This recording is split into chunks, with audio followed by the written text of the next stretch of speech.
своем эскизе отталкивалась от каких-то своих ассоциаций о месте и об ассоциации местных жителей. Вот, и пришлось немножко изучить историю поселья. И поселье находится в зоне затопляемых территорий, поэтому я в своих эскизах изобразила как бы элементы воды, рыб, вот, какие-то пашни, растительность, цвета, это зеленые, цвета голубые, синие.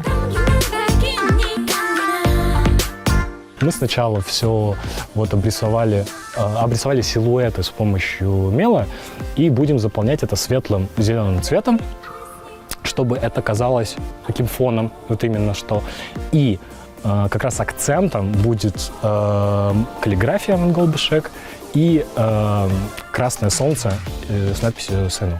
То мы из петроглифов такого хаотичного рисунка постепенно в правую часть уходим в куда более осознанные рисунки и, ну, собственно, как бы затрагиваем современность. То есть у нас уже из петроглифов дальше уходят в изображения как будто из учебников книг. То есть если здесь какие-то условные изображения, наскальные изображения людей, то там уже мы видим и планеты, атомы, ДНК. Мне кажется, это очень классный проект.